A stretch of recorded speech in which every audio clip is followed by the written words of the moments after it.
ওয়ালা তাবাররুজনা তাবাররুজাল জাহিলিয়াতিল উলা। মহিলাদের ব্যাপারে আল্লাহ রাব্বুল আলামিন ওয়াজ করেছেন যে আপনারা ঘরের ভিতরে থাকবেন পর্দা সহকারে। আর যখন আপনারা ঘরের ভিতর থেকে বের হবেন তখন আপনারা পর্দা সহকারে বের হবেন। ওয়ালা তাবাররুজনা তাবাররুজাল জাহিলিয়াতিল উলা। জাহিলিয়াতি যুগের মহিলাদের মতো আপনারা পুরুষদেরকে প্রদর্শন করার জন্য আপনারা বের হবেন না। জাহিলিয়াতের যুগ আছে হযরতে নূহ আলাইহিস সালাতু ওয়াস সালাম, হযরতে ইদ্রিস আলাইহিস সালাতু ওয়াস সালামের মধ্যবর্তী সময়ে। এই সময় একটা লোক একটা জনপদ পাহাড়ের উপরে বসবাস করত। ওই জায়গার পুরুষরা হয়তো খুব সুন্দর আর মহিলারা হয়তো খুব কুৎসি কালো।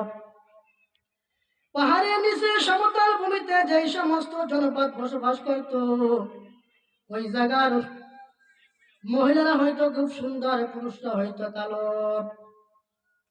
শয়তান তাদেরকে গোমরাহ করার জন্য সমতল ভূমিতে যেই সমস্ত জনপদ বসবাস করত, ওইখানে শয়তান মানুষের রূপ ধরিয়া মজদুরি কাজের হিসাবে এক ব্যক্তির ঘরে কাজে রইল এবং সে কাজ করতেছিল। কিছুদিন পরে ইবলিস শয়তান কোন একটা জিনিস দিয়া এমন একটা বাঁশি বানাইলো, যেই বাঁশিটার সুর দিয়া যখন সুর দিল, সুর এত সুন্দর সুরে বাজাইলো, মানুষগুলা সুরে মুগ্ধ হয়ে গেল। এভাবে যখন সুর দিয়া সুন্দর সুরে বাজাইতেছিল, তখন মানুষেরা একত্রিত হইল এবং তার বাহবা জানাইল। এত সুন্দর সুর দিয়া বাঁশি বাজায়, মানুষেরা বলল আমরা একটা মেলার আয়োজন করি প্রতি বছর। এখানে মেলা হবে এবং বাঁশি বাজানো হবে, আর নর এবং নারীদেরকে এখানে আনা হবে।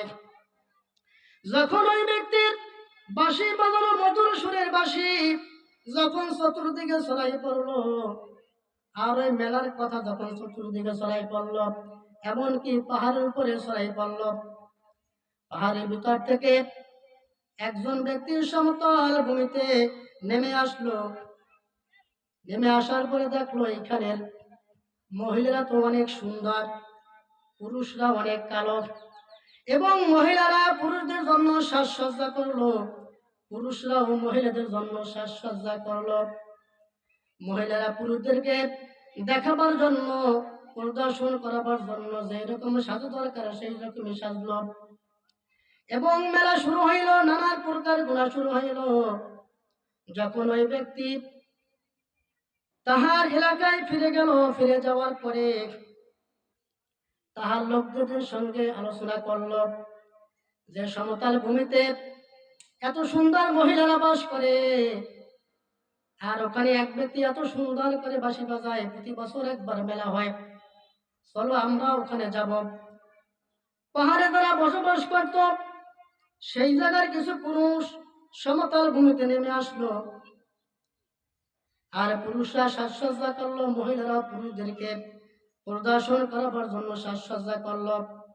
গান বাজনা শুরু হইল, বিভিন্ন প্রকারের গুণের কাজে তারা লিপ্ত হইল। তো এখন যখন আমরা রাস্তাঘাটে বের হব, মা বোনদেরকে বলতেছি আপনারা পর্দা সহকারে বের হবেন। আল্লাহ রসুল বলেছেন ইন্নাল মারআতা আওরাতুন, নিশ্চয় মহিলারা হচ্ছে ঢেকে রাখার বস্তু। ফাইদা খরাজাত ইস্তাশরাফাহা আশ-শাইতানু ওয়া আকরাবু মা তাকুনু বিরাওহাতি রাব্বিহা ওয়া হিয়া ফি ক্বারি বাইতিহা। আল্লাহ নবী বলেছেন মহিলারা হইল ঢেকে রাখার বস্তু। যখন সে রাস্তায় বের হয়, শয়তান তখন উকি ঝুঁকি মারে, আর যখন সে বাড়িতে বসে থাকে তখন আল্লাহ তাআলার নৈকট্য বেশি বেশি করে লাভ করতে পারে। আল্লাহ নবী অন্য একটা হাদিসের ভিতরে বলেছেন নিসাউন কাসিয়াতুন আরিয়াতুন মুমিলাতুন মাইলাতুন রুউসাহুন্না কাসনামাতিল বখতিল মাইলা। আল্লাহ নবী বলেছেন মহিলারা এমন পোশাক পরিধান করবে, নিসাউন কাসিয়াতুন, দেখা যায় যেন সে পোশাক পরিধান করে নাই, উলঙ্গ। নিসাউন কাসিয়াতুন আরিয়াতুন মুমিলাতুন মাইলাতুন, সে নিজেকে পুরুষদের জন্য আকৃষ্ট করবে, পুরুষরাও তাহার জন্য আকৃষ্ট হবে। রুসাহুন্না কাসনামাতিল বখতিল মাইলা, তাহাদের মাথার চুলগুলা উঠে চুটনির মতো করবে। লা ইয়াদখুলুনাল জান্নাতা ওয়ালা ইয়াজিদুনা রিহাহা, আল্লাহ নবী বলেছেন এই জাতীয় মহিলা জান্নাতে প্রবেশ করবে না, জান্নাতের ঘ্রাণ পর্যন্ত তারা পাবে না।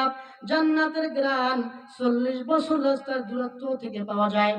তাহলে বোঝা যায় এই সমস্ত মহিলারা জান্নাত থেকে 40 বছর দূরে থাকবে। এজন্য হাদিসের ভিতরে আসছে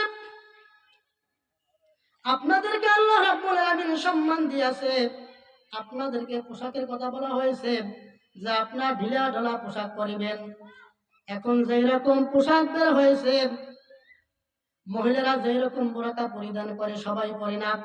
কিছু কিছু মহিলারা আছে এমন বোরকা পরিধান করে যাতে পর্দা হয় না, পর্দা লঙ্ঘন হয়ে যায়। ওই জাতীয় পোশাক, ওই জাতীয় বোরকা আমাদের পরা যাবে না। আমাদেরকে ঢিলা ঢালা পোশাক পরিধান করতে হবে, বোরকা পরতে হবে, একটু ঢিলা থাকতে হবে, মোটা কাপড়ের হতে হবে যদি আমি পর্দা করিতে চাই।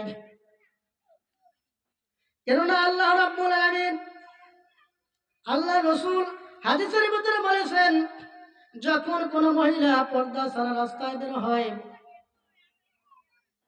তখন ওই মহিলাকে যেই ব্যক্তি দেখবে ওই ব্যক্তির আমল নামায় একটা গুনাহ হবে। আর মহিলাকে যতক্ষণ পুরুষে দেখবে প্রত্যেকটা পুরুষের হবে একটা গুনাহ।